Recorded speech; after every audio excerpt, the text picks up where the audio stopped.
Buenos días, ¿cómo les va? Estas semanas han sido un poquito atareadas en cuanto al trabajo. Me siento así como en una de esas caricaturas donde Mafalda recibe a su papá después de que llega del trabajo y el papá está así todo con la corbata así por sin ningún lado y todo fatigado, la cara de fatiga. Y dice: no es justo, nosotros todos los días, todas las mañanas entregamos al trabajo a un papá bien hecho y esto es lo que nos regresa. Dice, la oficina nos regresa esta cosa que apenas si se mueve, ¿verdad? Se me olvidó mi libreta, es lo que quiero decir. Pero vamos a Marcos capítulo 15 y continuamos con el Evangelio, y este es un capítulo importantísimo, es donde está culminando el Evangelio. Sí traigo Biblia, sí, no se preocupen. Pero así pasa en ocasiones. Evangelio según San Marcos, capítulo 15. Y este es un capítulo muy importante, decía, es donde está culminando todo este camino del Rey, del Mesías. Empezamos con el capítulo 1, donde dice: este es el Evangelio del Señor Jesucristo. Y aquí es a donde está apuntando, hacia la cruz de Cristo. Aquí es hacia donde está apuntando pues toda la Biblia, ¿sí? A la cruz de Cristo. Es un capítulo muy importante, histórico, pero fundamental para nuestra fe. Así que pongamos mucha atención de lo que aquí sucedió. Si usted es creyente en Cristo Jesús, aquí está el fundamento de su fe. Si usted cree en Cristo, aquí está el fundamento de su fe. Y si en algún momento se levanta queriendo agradar a Dios por sus propias fuerzas, tiene que volver aquí, al Evangelio. Si en algún momento usted quiere ganarse la aprobación de Dios por su propio esfuerzo, tiene que regresar aquí, a este capítulo 15, a Cristo en la cruz. Y si usted jamás ha escuchado el Evangelio, usted no cree el Evangelio, este es un capítulo fundamental para que usted crea. De esto depende la eternidad de su vida. Es un capítulo importantísimo, es la esencia del Evangelio.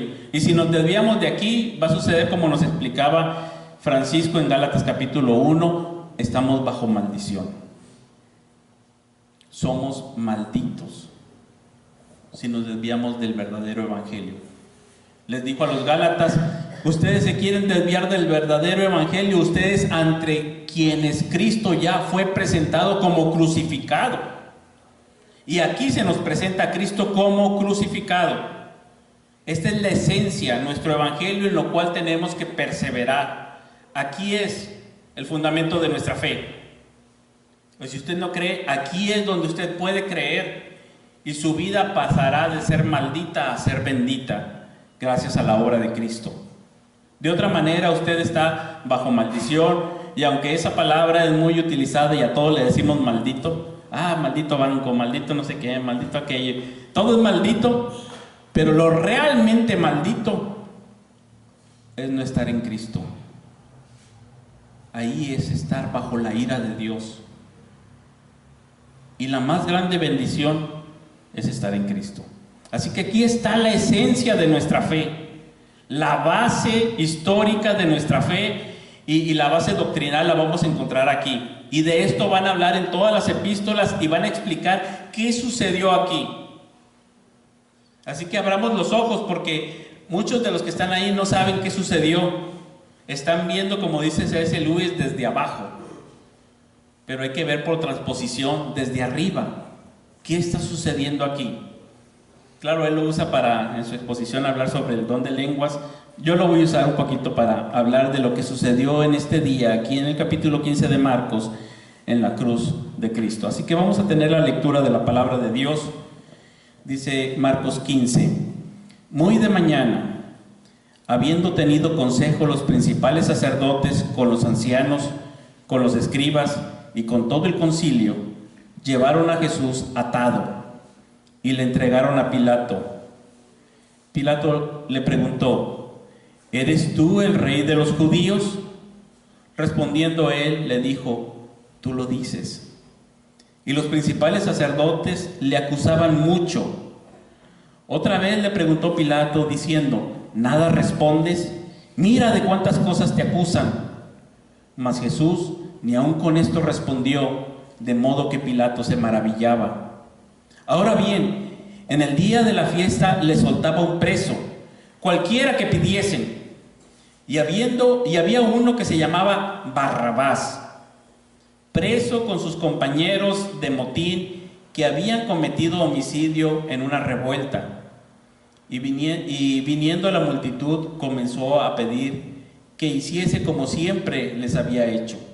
Y Pilato le respondió diciendo: ¿queréis que os suelte al rey de los judíos? Porque conocía que por envidia le habían entregado los principales sacerdotes. Mas los principales sacerdotes incitaron a la multitud para que le soltase más bien a Barrabás. Respondiendo Pilato les dijo otra vez: ¿qué pues queréis que haga del que llamáis rey de los judíos? Y ellos volvieron a dar voces: ¡crucifícale! Pilato les decía: pues qué mal ha hecho. Pero ellos gritaban aún más: ¡crucifícale! Y Pilato, queriendo satisfacer al pueblo, le soltó a Barrabás y entregó a Jesús después de azotarle para que fuese crucificado. Entonces los soldados le llevaron dentro del atrio, esto es, al pretorio, y convocaron a toda la compañía, y le vistieron de púrpura, y poniéndole una corona tejida de espinas, comenzaron luego a saludarle: ¡salve, rey de los judíos! Y le golpeaban en la cabeza con una caña, y le escupían, y puestos de rodillas le hacían reverencias. Después de haberle escarnecido, le desnudaron la púrpura, y le pusieron sus propios vestidos, y le sacaron para crucificarle. Y obligaron a uno que pasaba, Simón de Cirene, padre de Alejandro y de Rufo, que venía del campo, a que le llevase la cruz. Y le llevaron a un lugar llamado Gólgota, que traducido es lugar de la calavera. Y le dieron a beber vino mezclado con mirra, mas él no lo tomó. Cuando le hubieron crucificado, repartieron entre sí sus vestidos, echando suertes sobre ellos, para ver qué se llevaría cada uno. Era la hora tercera cuando le crucificaron. Y el título escrito de su causa era: el Rey de los Judíos. Crucificaron también con él a dos ladrones, uno a su derecha y el otro a su izquierda. Y se cumplió la escritura que dice: y fue contado con los inicuos. Y los que pasaban le injuriaban, meneando la cabeza y diciendo: ¡bah! Tú que derribas el templo de Dios y en 3 días lo reedificas, sálvate a ti mismo y desciende de la cruz. De esta manera también los principales sacerdotes, escarneciendo, se decían unos a otros con los escribas: a otros salvó, a sí mismo no se puede salvar.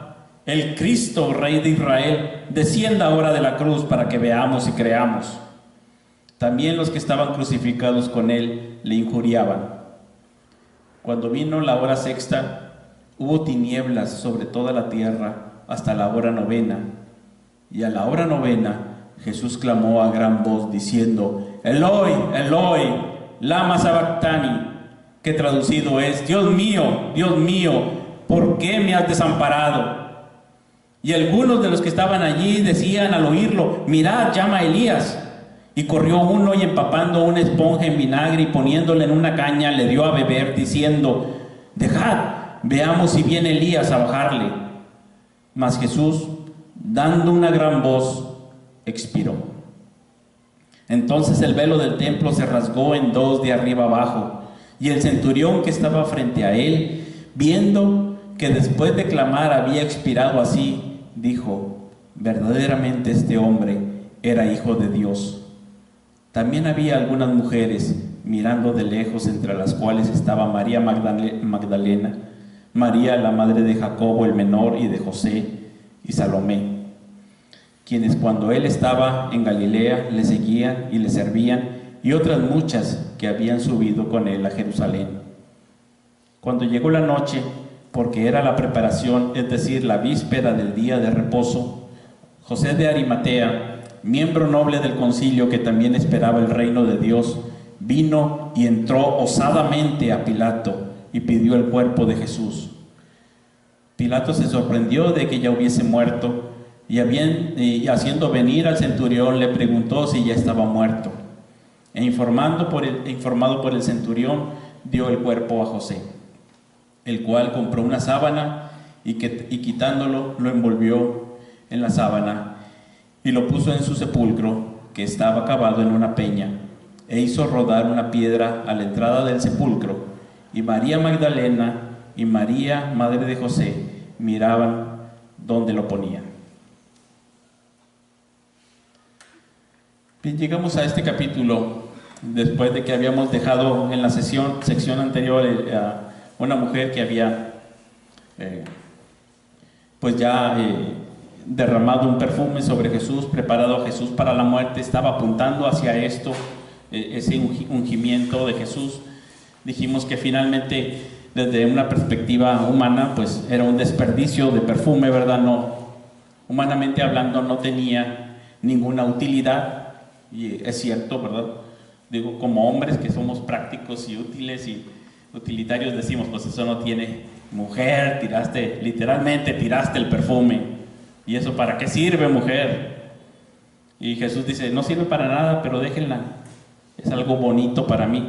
O sea, no tiene utilidad práctica, pero es algo bonito, una utilidad estética, no es utilidad, es solamente estética, ¿verdad? No tiene ninguna utilidad práctica el perfume derramado, pero él dice, hizo algo bonito para mí, solamente por la belleza y el deleite de que él se complació en ella.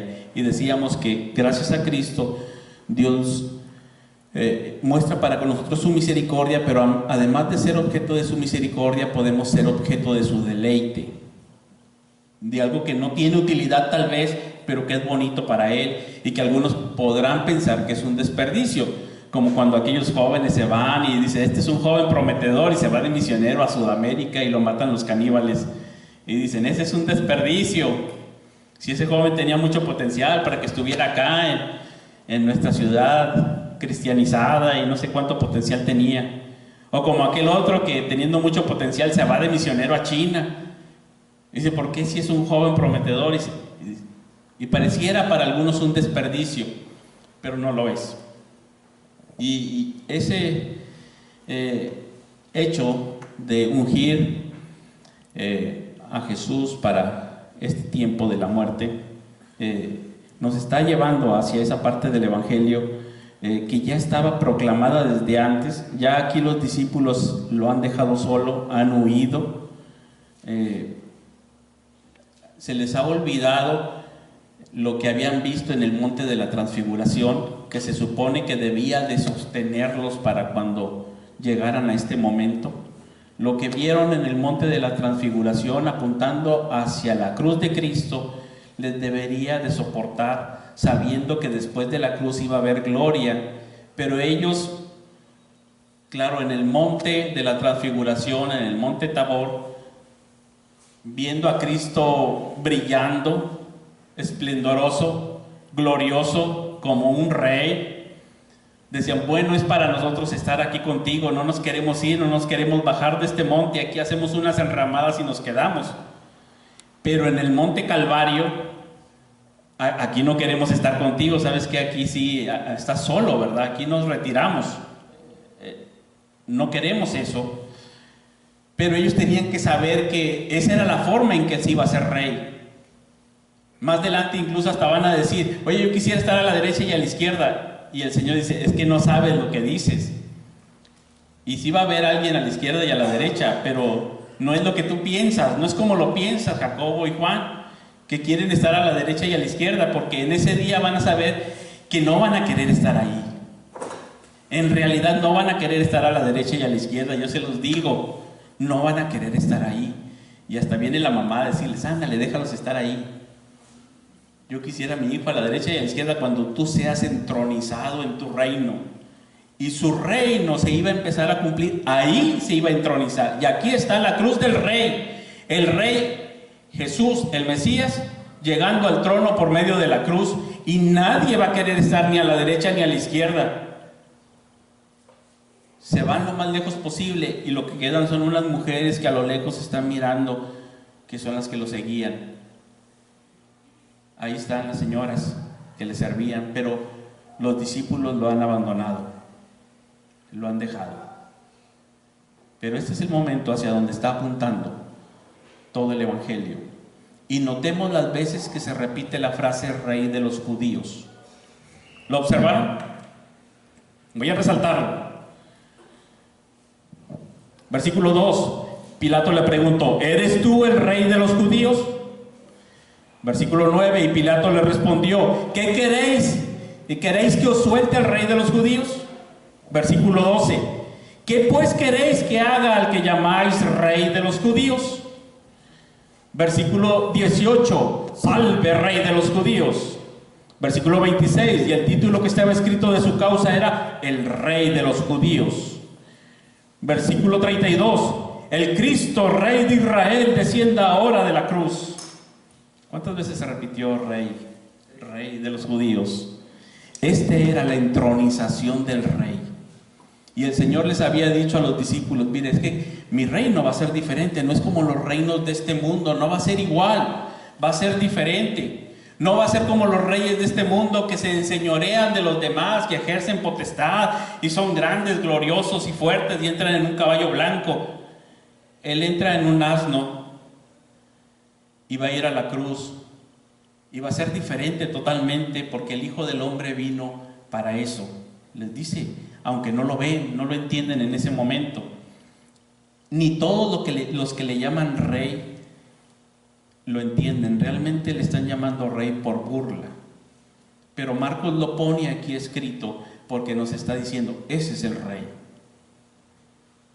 Y la manera en que Dios está trayendo su reino a este mundo y trayendo a ese rey es a través de la cruz. Ay, híjole.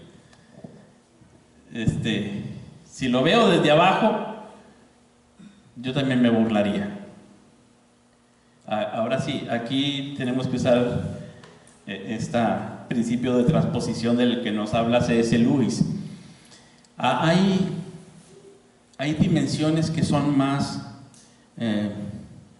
pobres, hay dimensiones que son más estrechas, como la dimensión física, y hay dimensiones que son más amplias, más ricas, como la dimensión espiritual.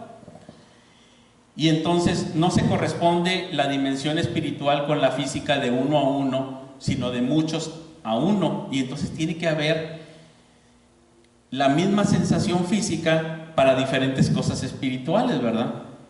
Y entonces él nos pone diferentes ejemplos. Yo voy a poner aquí uno muy simple, tratando de simplificar mucho lo que dice C.S. Lewis. Ahí leanlo en El peso de la gloria. Es un tema más complejo de lo que yo estoy diciendo aquí. Pero imagínense que acá en las percepciones que tiene el ser humano, vamos a suponer que un joven está enamorado, pero físicamente lo que siente son mariposas en el estómago, ¿sí?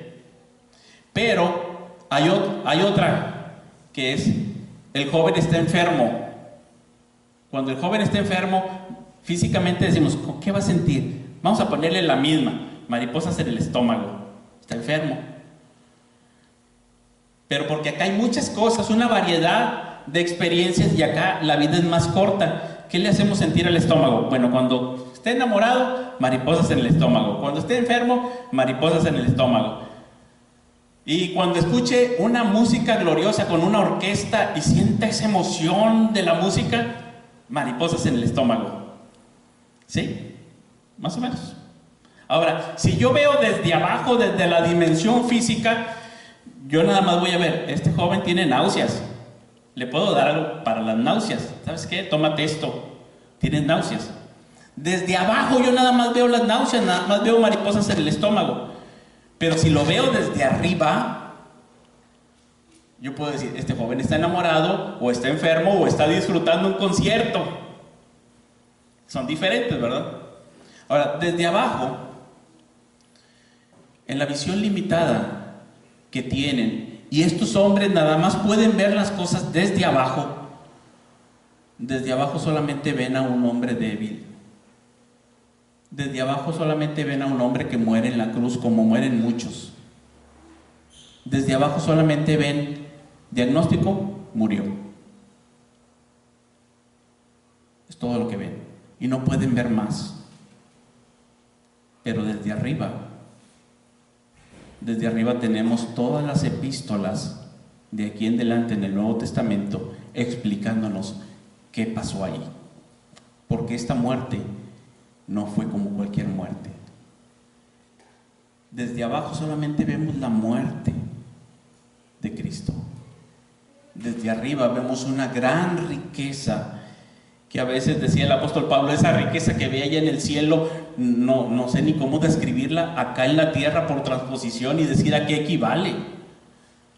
Algunas cosas las podemos decir y esto pues más o menos se parece como a tronos y coronas y galardones y premios, pero no te puedo decir como que exactamente a qué equivale, porque aquello es inmensamente más rico que esto que es tan estrecho.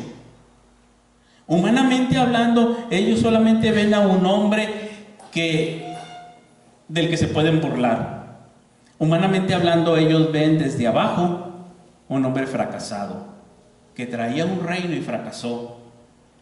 Fracasó y ahora nos podemos burlar de él, le podemos escupir el rostro, le podemos pegar con un palo, lo podemos vestir como un rey y burlarnos de él con una corona de espinas.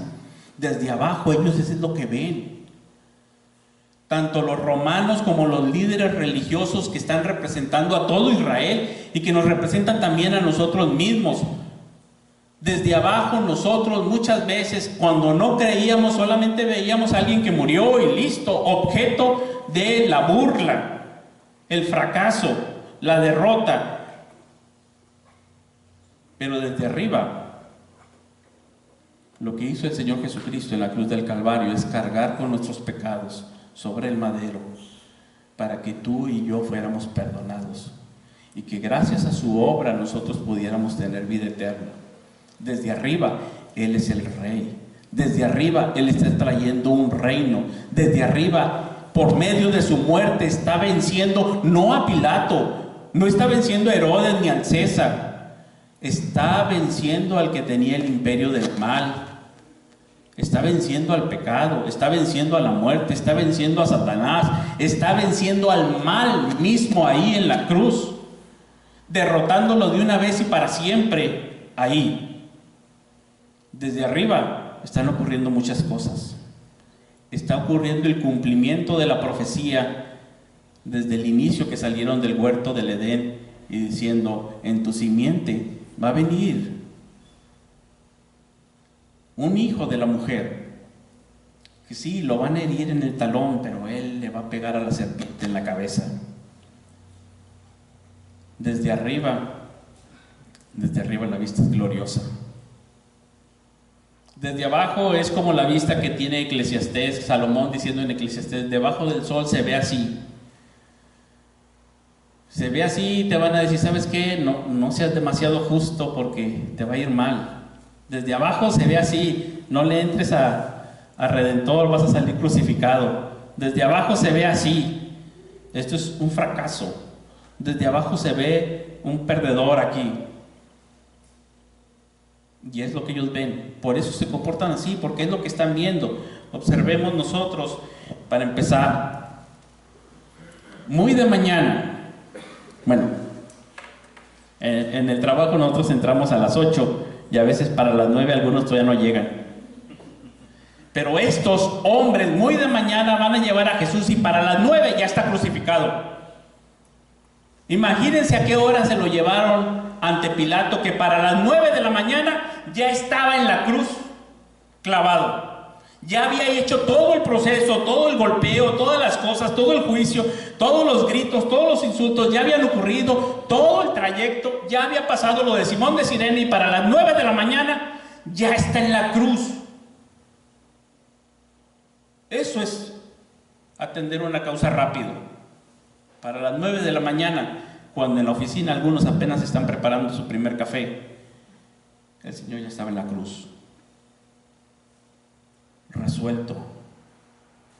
Tenían prisa por deshacerse de él y lo que hicieron muy de mañana es que lo ataron. Y esto nos recuerda rápidamente lo que ocurre en ese monte y lo que ya habíamos hablado del monte del templo, cuando Abraham muy de mañana se levanta y lleva a Isaac y lo ata. Y lo ata para el sacrificio. El hijo de la promesa, de donde iba a venir Cristo y en quien iban a ser benditas todas las naciones de la tierra, todas las familias iban a ser benditas en él. El que tenía las promesas está atado para ser crucificado. Humanamente hablando, desde abajo es absurdo. Conocemos la historia. En aquel entonces aparece un ángel y dice: detén tu mano, y provee un cordero para el sacrificio, apuntando hacia este momento en que viene Cristo atado como el cordero para el sacrificio. Años después, en ese mismo monte, David ofrece un sacrificio cuando viene una gran peste y un ángel del Señor está matando a todo el pueblo de Israel porque él había hecho un censo. Ya hablamos de esto cuando estudiamos Samuel. Y en aquel entonces también, con el rey David, cuando ofrece ahí un sacrificio, Dios aparece y le dice al ángel: detén tu mano. Y la mortandad cesó. El hijo de David, el hijo de Abraham, ahora aparece en Jesús atado de manos, pero ahora Dios no va a aparecer para decir: detén tu mano. A las 12 del mediodía el cielo se hace oscuro y Dios no dice: detén tu mano. Con Isaac sí se detuvo, con David y su pueblo se detuvo, pero aquí el Señor dice: ese es el cumplimiento. No se detiene su mano. Y a las 3 de la tarde expira, muere. No hay una intervención para detenerlo, sino que él continúa en su camino de obediencia. Muy de mañana, habiendo tenido consejo los principales sacerdotes con los ancianos, con los escribas y con todo el concilio, y esta era la acción que vemos en los libros de los reyes y en todos estos capítulos de los líderes religiosos están representando al pueblo, y lo que ellos hacen para con Dios y para con el templo está representando al pueblo, ¿sí? Entonces, representativamente ellos están diciendo como nación lo que van a hacer, y ahí están representados todos en estos ancianos, en este concilio, ¿sí? Para que no crean que pues los mataron los líderes. No. La nación toda está representada en estos líderes. Ellos son representantes de todos, de cada una de las familias, ¿sí? No es un grupo, aunque aquí viene un grupo, obviamente, es representativo. Y entonces se lo llevan ante Pilato atado y lo entregaron. Hay varios nombres que está mencionando también en Marcos, como para que se nos quede por ahí grabado, y está haciendo referencia al resto del Evangelio, ¿verdad? Entonces tenemos ahí a Barrabás, como su nombre significa hijo del padre o hijo de un padre, ¿sí? Barrabás. Y tenemos la opción con Jesús, ¿verdad? Que ya antes el sumo sacerdote le había dicho: ¿eres tú el hijo del bendito? El Mesías, el hijo de Dios, el bendito. Y obviamente todos van a escoger a Barrabás, porque desde la perspectiva de abajo es lo que hace sentido. Desde abajo escogemos siempre a Barrabás. Si vemos desde abajo, es una persona con liderazgo, con fuerza, con empuje, y el que nos puede quitar de encima a los romanos. Tenemos más esperanzas muchas veces en Barrabás que en Jesús, ¿verdad? Porque Jesús no se ve que no toma la violencia, no ha escogido un camino de violencia. Incluso cuando vienen a arrestarlo, él no sigue un camino de violencia. Dice: no es necesario. Alguien levanta su espada y dice, espérame, no, ese no es el camino. No va a ser el camino de violencia. No necesitan ni atarme, pero lo llevan atado, claro, porque no he escogido ese camino. Y desde abajo, a como nosotros pensamos que se avanzan los reinos de este mundo se avanzan como los vemos avanzando a ellos, con violencia y con dinero.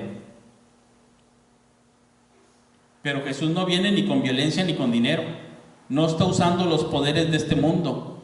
Además dicen, regrésenle al César lo que es del César, si no lo ocupamos. Váyanse con las bolsas vacías, si no ocupamos eso. Ni violencia, ni dinero. Esas son las formas en las que los reinos de los hombres avanzan. Pero el Señor Jesús no va a avanzar su reino trayendo un ejército. Y los que se dicen, es que aquí los está amenazando, no está amenazando en ninguna vez. El mismo apóstol Pedro decía, yo me quedé asombrado porque cuando le maldecían respondía con bendición. Cuando lo golpeaban y le decían, él guardaba silencio y encomendaba la causa a aquel que juzga justamente. A mí me sorprendió porque yo lo vi, que era manso y humilde. Y esos no son los reinos de este mundo. Entonces, aquí él no está haciendo nada de esto, sino que está optando por un camino totalmente diferente. Él se está convirtiendo en rey y esta era la maravilla que nos había presentado ya Isaías cuando lo estudiamos.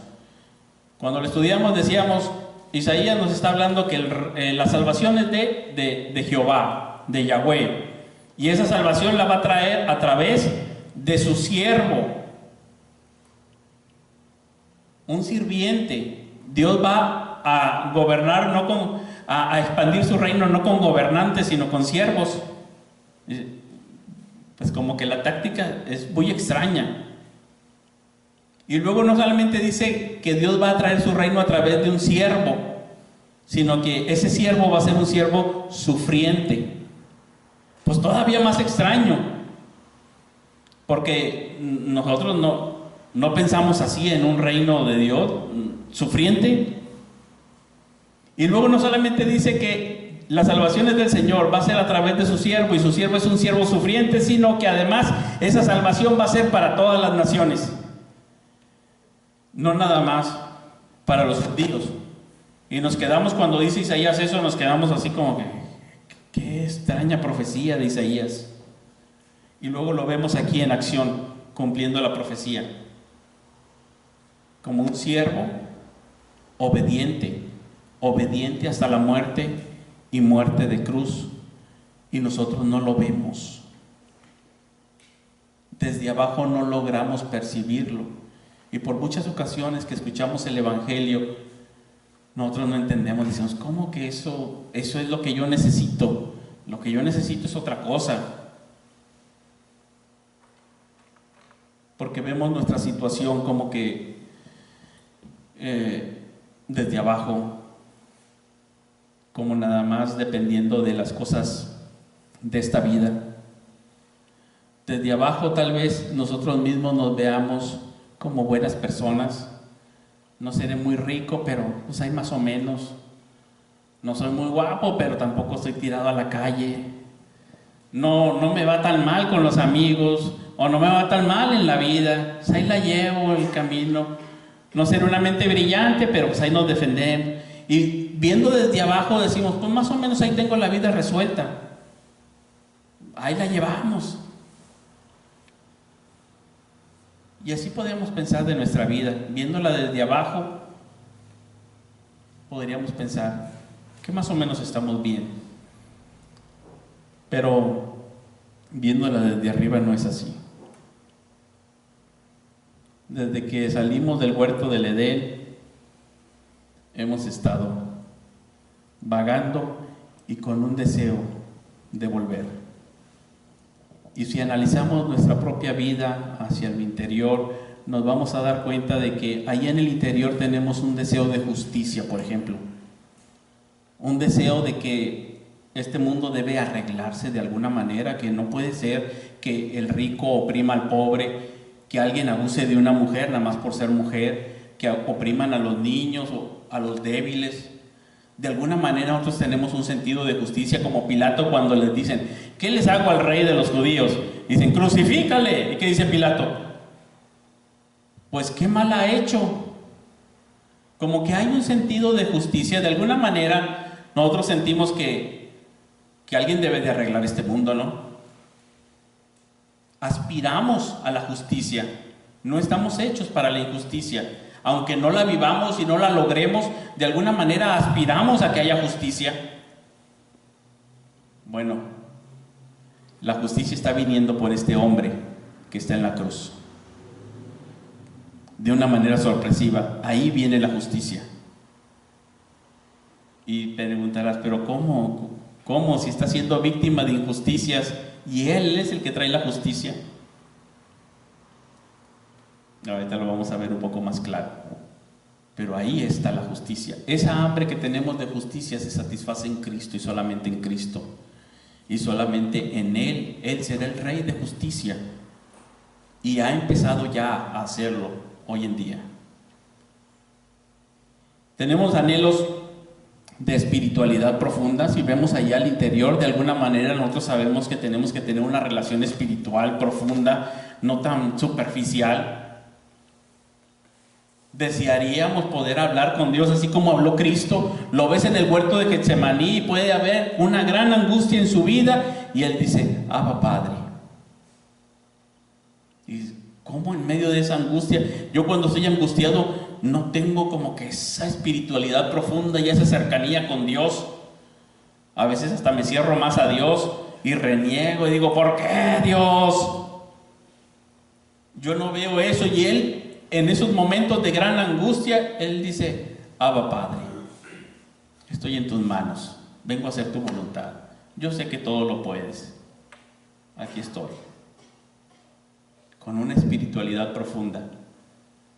Bueno, tal vez desde abajo ahorita no lo veamos, pero ese hombre en la cruz está trayendo la manera de restablecer una espiritualidad real, genuina y profunda con Dios, en Él. Esa espiritualidad que se manifiesta, ese deseo de espiritualidad profunda que se manifiesta hoy en día en el Congreso de Espiritualidad y brujos y no sé qué tantas cosas hacen ahora, ¿verdad? La gente quiere algo, aunque sea esoterismo, aunque sea budismo, aunque sea cualquier cosa, porque hay una sed. Bueno, se satisface solamente en Cristo. Ahí, en la cruz, Él está haciendo posible esa relación de comunión espiritual profunda con el Padre. Ahí. Tal vez tú puedas notar ahí en medio de tu introspección, tu análisis, que hay de alguna manera un deseo porque las relaciones también aquí interpersonales sean mejores. Tal vez tú dices, no sé por qué, pero las relaciones mejores, más profundas, las que debieran de causar el mayor gozo, de repente se fracturan, son tan frágiles y se deshacen. Las familias se dividen y los amigos se dividen y tú dices, como que estamos hechos el uno para el otro, para convivir bien, como que no debiera de ser que anduviéramos en pleitos. De alguna manera hay una sensación interior de que las relaciones interpersonales deberían de ser de comunión. Y tú te das cuenta de que muchas veces se fracturan esas relaciones interpersonales y dices, no sé por qué ahora me peleé con ahora me peleé con este. Los que más están cercanos friccionamos en vez de estar en comunión. De alguna manera, en el interior sabemos que hay un anhelo por comunión genuina, real, tranquila, donde haya amor y paz. Bueno, aunque no lo veamos desde abajo, pero en ese hombre que está en el Calvario, en Cristo Jesús, se restablecen las relaciones interpersonales. Él es el que nos reconcilia, no solamente con Dios, sino también unos con otros, y nos da una vida diferente, donde dice que el distintivo es el amor. Pero parece que no, pero es Él el que va a restablecer justicia. Es Él el que restablece la verdadera espiritualidad. Es Él el que restablece la verdadera comunión que se rompió del huerto del Edén y de repente se empezaron a acusar. Es que la mujer que me diste, es que... Y apenas salen del huerto del Edén y Caín mata a Abel. Y tú dices, como que esto no debería de ser. Como que no debía de ser así. Apenas uno lee el capítulo 4 de Génesis y uno dice, como que esto no era así. Bueno, en Cristo se restablece. En Él. Ahí en la cruz del Calvario. Igual en Él se restablece toda la belleza y la gloria de Dios. Vivimos ajenos a la gloria de Dios. Por naturaleza respiramos en contra de Dios y de su gloria. Respiramos rebelión contra Él. Y no vemos la gloria de Dios. Hay un anhelo en nosotros de la belleza y de disfrutar de la belleza, y la belleza nos resulta pasajera. Y vemos un atardecer glorioso y quisiéramos que durara más tiempo, poderlo ver y apreciar, disfrutar, y de repente se va. Lo queremos capturar en una foto y no se ve igual que cuando yo lo viví. En la foto no me transmite lo mismo que cuando yo lo vi en vivo. Y quisiéramos tener esa belleza y esa gloria. Bueno, aunque no lo veamos, ahí en la cruz del Calvario, en ese hombre, se restablece toda la belleza, toda la gloria. El cúmulo de belleza y la máxima belleza es la gloria de Dios. Y ahí nos enseña a ver exactamente hacia la gloria de Dios y dejar de ver otras cosas, y entonces vemos a Cristo bello y glorioso. Pero es ahí, a través de la cruz de Cristo. No hay otra manera, no hay otro medio, no hay otra forma. Es la cruz de Cristo la que nos va a llevar nuevamente a Dios. Y ese es el Rey. Ese es el Rey que necesitábamos, y ese es el Rey del cual se están burlando, porque desde abajo lo único que inspira Jesús es burla. Desde abajo lo único que inspira a Jesús es escupidas, golpes, burlas. Y dices, eso no puede ser. Al inicio Marcos está diciendo, este es el evangelio de Jesucristo, y lo presenta como cuando se presentaban las historias de los Césares. A los romanos les gustaba hacer esto, ¿verdad? Que cuando ya estaban en el trono, escogían a alguien que escribiera sobre ellos su evangelio. Este es el evangelio del César. Nació así, vivió así y llegó a ser entronizado como rey. Bueno, aquí el Señor Jesucristo está siendo narrado por Marcos y les dice, este es el verdadero rey. Y les está escribiendo a los gentiles y les dicen, ¿quieren saber el verdadero rey? Este es el evangelio del verdadero rey. Así empezó, y aquí está entronizado en la cruz. Sorprendente. Para los gentiles, locura. Para los judíos, tropezadero. Pero para los que creen, Él es glorioso. Para los que han logrado ver desde arriba, desde esa perspectiva de arriba, Él es glorioso. Porque ahí en la cruz del Calvario tomó toda mi maldición sobre sí mismo. Se hizo maldito por mí. Ahí en la cruz del Calvario sufrió mi castigo. Porque tú y yo teníamos sobre nosotros la maldición de Dios. Como dice su palabra, maldito el que no cumpla mi palabra. Todos los preceptos, todos los días de su vida va a ser maldito. Maldito cuando se levante, maldito cuando se acueste, maldito en el campo, maldito en la ciudad, maldito tu arteza, maldito tu animal, maldito tu hijo, maldito tu hija, maldito el vientre de tu esposa, maldito tu trabajo. Maldito, maldito, maldito en todas las etapas y todos los aspectos de tu vida, maldito. Eso lo cargó Cristo en la cruz. Para para que ahora nosotros podamos, gracias a la obra de Cristo, ser benditos. Bendito en tu casa, bendito cuando te acuestas, bendito cuando te levantas, benditos tus hijos, bendito tu trabajo, benditos tus animales, bendita tu esposa, benditos tus nietos, bendita tu vida en todos los aspectos de tu vida. Desde abajo, sin Cristo estamos bajo maldición, aunque no nos parezca. Pero con Cristo estamos bajo bendición, aunque no nos parezca. A veces no nos parece, pero tenemos que decir, gracias a Cristo estoy bajo su bendición.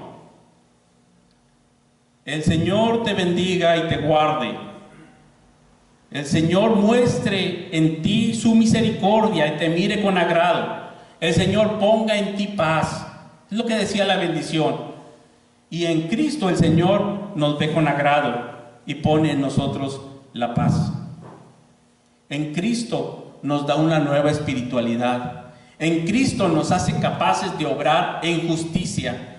En Cristo nos permite restablecer las relaciones interpersonales unos con otros y perdonarnos unos a otros, soportarnos unos a otros, amarnos unos a otros. En Cristo Él nos da una nueva espiritualidad y pone en nosotros su Espíritu Santo, de manera que antes, cuando no había ese deseo, ahora podemos clamar Abba Padre, con una espiritualidad real y genuina, íntima, gracias a la obra de Cristo. En Cristo ahora podemos ver la belleza y la gloria de Dios en todas las cosas. Cada cosa que ahora vemos en su belleza nos inspira a alabar la gloria de Dios, su majestad y a anhelar su regreso. Gracias a Cristo. Desde abajo no se ve, ellos no lo ven. Se menciona a Alejandro que es obligado a cargar la cruz porque no lo ve. Se mencionan los soldados que son llamados para golpearlo porque no lo ven desde abajo. Pero así estábamos nosotros también, no lo veíamos. Pero un día Dios hizo su obra, su extraña y misteriosa obra en nuestro corazón. Y lo vimos. Y ahora sabemos que todo fue hecho en Cristo y que yo no necesito levantarme cada día temeroso, angustiado o pensando cómo agradar, cómo ganarme el cielo. Ya no necesito hacer eso. Yo no tengo. Si yo me levanto hoy en día y digo, ¿cómo puedo ganarme la aprobación de Dios? Usted se está saliendo de la bendición y se está yendo a ser un maldito. Cuando usted piense, yo quiero ganarme la aprobación de Dios, está haciendo lo que los Gálatas, siguiendo un evangelio diferente. Está siendo fascinado, embrujado por este mundo y sistema de cosas que cree que se lo van a ganar, porque el hombre de este mundo quiere ganárselo, abrirse paso él mismo, hacerse a sí mismo. Pero ese no es el camino del evangelio, sino al revés. Cada vez que usted se levante, usted diga, soy bendito gracias a Cristo. Y cuando la culpabilidad le ataque, usted diga, soy bendito gracias a Cristo. Y cuando sus pecados vengan a su mente y recuerde sus males, su mal camino, siga, arrepiéntase, pero diga, soy bendito gracias a Cristo. Soy perdonado gracias a Cristo. Cuando usted esté en los momentos más oscuros y parezca como que no es bendito y parezca que está en medio de tribulación, angustia, peligros, hambre, espada, cuando usted se dé cuenta y parece que mi trabajo no soy bendito, como que no me salen las cosas, usted repítase otra vez, soy bendito gracias a Cristo. Y Él me fortalecerá en medio de mi debilidad. Desde abajo, Cristo parecía derrotado. Desde arriba, Él está llevando un camino de obediencia al Padre, cargando nuestros pecados sobre la cruz, derrotando al mal, venciendo con poder y siendo nuestro Rey. glorioso, pero a una manera en que los reinos de este mundo no entienden la gloria. Glorioso, Cristo. Por eso algunos dicen que aunque para el mundo parezca un fracaso y sea repulsiva la cruz, para mí, dice, tiene un gran atractivo y yo amo esa cruz, porque en esa cruz Cristo murió por mí, pagó por mis pecados, me hizo bendito delante de Dios. Gracias a Cristo.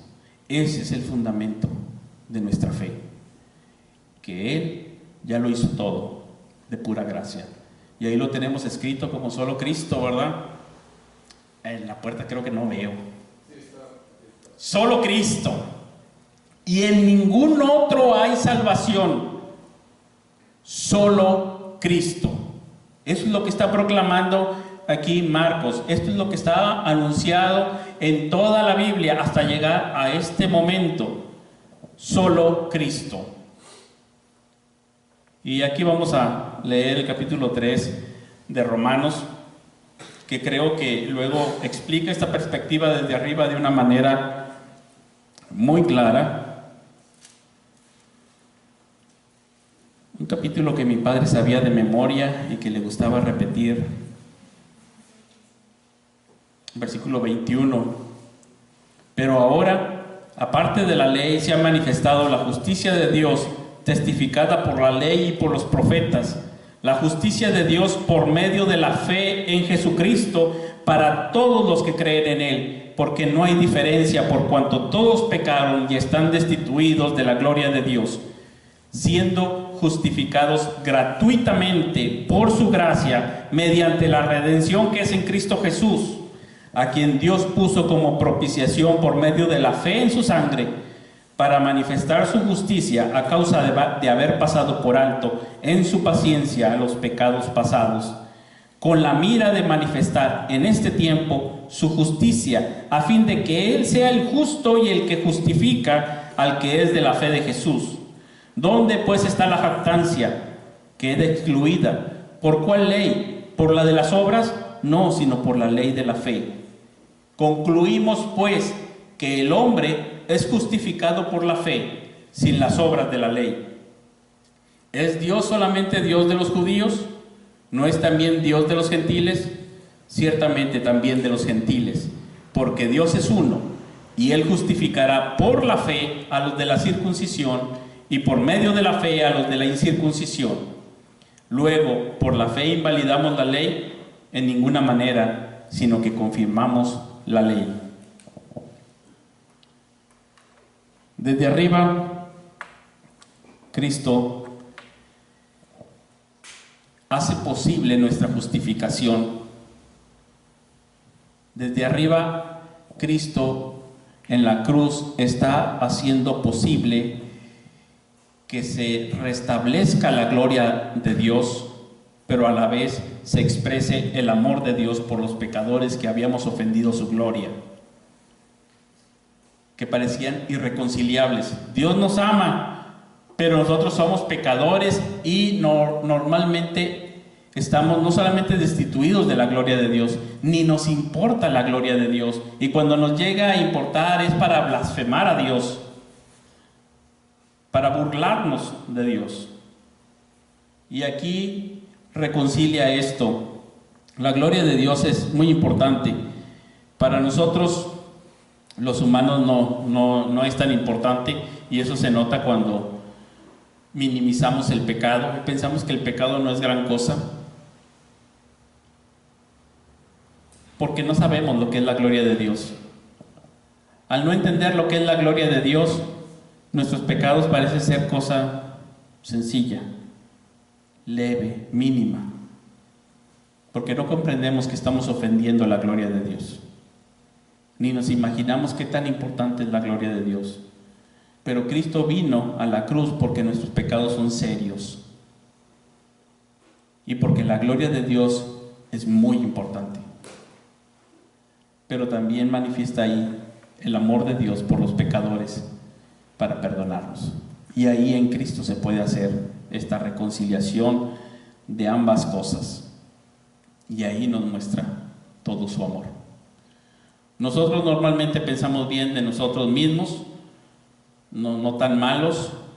Yo recuerdo una ilustración, no la recuerdo muy bien, que hizo el doctor Sproul, pero ponía en un extremo del salón, decir, vamos a suponer que este es Dios y su santidad, está en ese extremo. En este otro extremo, digamos que está, no sé, Hitler. Dice, acá está Hitler y allá está Dios. Dice, ¿dónde te pondrías tú?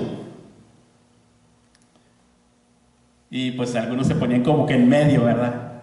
Y decía, la realidad es que te tendrías que poner ya juntito de Hitler, ¿verdad? Porque dice, aunque seas muy bueno, comparado con la santidad de Dios, pues prácticamente estás igual. Es como si aquí dijéramos, ¿quién está más cerca del sol? Y pones la tierra, ¿verdad? Unos estamos de este lado y otros de este. No, pues nosotros. Pero está tan lejos que desde allá se ve como si estuviéramos igual. Estamos donde mismo casi. No tan cerca de la santidad de Dios. Toda la humanidad estaría en este rinconcito. Desde Hitler hasta la Madre Teresa, todos aquí cabemos. Y Dios está hasta el otro extremo. ¿Y qué dice el apóstol Pablo? Todos somos pecadores, estamos destituidos de la gloria de Dios y solamente podemos acceder a la gloria de Dios por Jesucristo, por la fe en Jesucristo. La jactancia queda excluida porque no hay lugar para las buenas obras. Yo no puedo decir, bueno, Dios, mis buenas obras pesan más. Muy bien, acomódate ahí juntito a Hitler. Es que mis buenas obras son un 51% de buenas obras, 49% de malas. Bueno, ponte de aquel lado de Hitler entonces. También hizo sus cosas buenas el Hitler.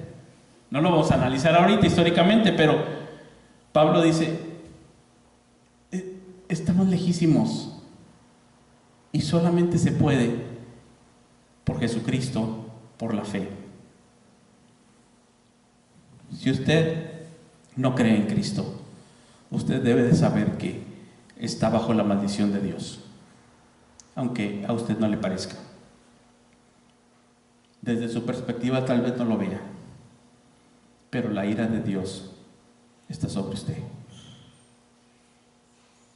Y Dios le está llamando en Jesucristo a que crea que Él pagó en la cruz todos sus pecados de una vez y para siempre. Dios le está llamando para que se arrepienta y crea en Cristo, que Él pagó y que ahora por medio de Él sus pecados pueden ser perdonados y usted puede entrar en una relación de comunión con Dios y en una vida nueva, diferente en Cristo. La invitación es para usted si usted no ha creído en Cristo. Considérelo bien, de esto depende la eternidad de su alma y su vida futura aquí, de aquí en adelante. Cristo es el que salva. Y hermanos, si usted ya creyó en Cristo, ahí tenemos que repasar Romanos 8, que aunque parezca que en este mundo parece como si fuera una oveja para el matadero, no es así. Usted es más que vencedor por medio de aquel que le amó en la cruz de Cristo. Si usted siente angustia, puede ir a Cristo.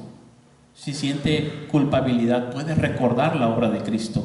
Si siente desfallecer, puede ver el ejemplo de Cristo determinado en una obediencia hasta la muerte. Si siente debilidad, usted puede decir, me gozaré más bien en mis debilidades para que repose sobre mí el poder de Cristo. Si usted ya es un creyente, mire a la cruz de Cristo cada día. La iglesia temprana empezaba a usar este símbolo de la cruz de Cristo para recordar que todo está hecho por Él. Y entonces cuando se iban a trabajar, hacían la señal de la cruz y decían, este día lo iniciamos en el nombre de Cristo. Y cuando el hijo se iba, le decía, en el nombre de Cristo, que seas bendito en tu trabajo. Y cuando regresaba, bendito porque regresaste gracias a Cristo, no por ti, ni por mí, ni porque lo merezcamos. Y de ahí nació esta costumbre de persignarse, de recordar que si somos benditos es por Cristo, por la cruz de Cristo. Después se pervirtió con el paso de los años y se puso como un signo mecánico donde se dice: por el poder de la Santa Cruz, líbranos, Señor. Y se hizo como un amuleto, digamos. Pero no era el propósito. Esta semana usted empiece y diga: voy a empezar en el nombre de Cristo, porque Él ya hizo todo lo suficiente en la cruz del Calvario para que ahora estas cosas sean benditas. Y por eso terminamos muchas veces nuestra reunión diciendo esta bendición o alguna otra de las que tenemos en la Escritura. Que seas bendito por Cristo en esta semana, pero solamente por Él es posible, porque tú no lo mereces, ni yo lo merezco, ni habrá cosa que lo suficiente, porque si hubiera otra cosa, otro camino, les dice a los Gálatas, pues entonces por demás murió Cristo. No se desliguen de la gracia, les dice, no se desliguen de la gracia, sigan fieles a Cristo. Este es el evangelio verdadero. Solo Cristo nos salva. Vamos a orar. Señor, gracias te damos por nuestro Señor Jesucristo, quien en la cruz del Calvario cargó con todos nuestros pecados en su cuerpo sobre el madero. Ayúdanos, Señor, a aferrarnos a esta verdad gloriosa, que podamos descansar en el sacrificio de Cristo en la cruz por nosotros, que podamos descansar en su amor manifestado de una manera histórica, total, tremenda en la cruz. Que podamos tomar ánimo y seguir en la vida cristiana fieles a ti, perseverando hasta el fin, gracias a Cristo, gracias a su obra en la cruz del Calvario. Ayúdanos a meditar, a reflexionar, a cantar, a pensar, a memorizar estos pasajes de la cruz de Cristo, que podamos renunciar a nosotros mismos y vivas tú a través nuestro, para tu gloria, para tu honra. Y Señor, te pedimos también por nuestros amigos, familiares, invitados, si no te han conocido, que ellos también puedan conocerte. No solamente conocerte, sino entrar en una comunión contigo, real, sincera, profunda. Que ellos también puedan ser objeto de tu bendición, ser mirados con agrado en Cristo. Que tu rostro resplandezca sobre ellos, que pongas en ellos tu paz, tu amor, tu perdón. Señor, que tú les mires con agrado, que sean benditos tuyos. Ayúdanos, Dios, en esta semana, que en todo podamos llevar el grato olor de tu conocimiento, de tu evangelio, y que otros también puedan ser bendecidos al llevar nosotros el evangelio. Que en Jesucristo siga adelante esta bendición a todas las familias de la tierra. Ayúdanos en esta ciudad para proclamar tu evangelio y que otros más te conozcan y te adoren y glorifiquen tu santo nombre. Por Jesucristo.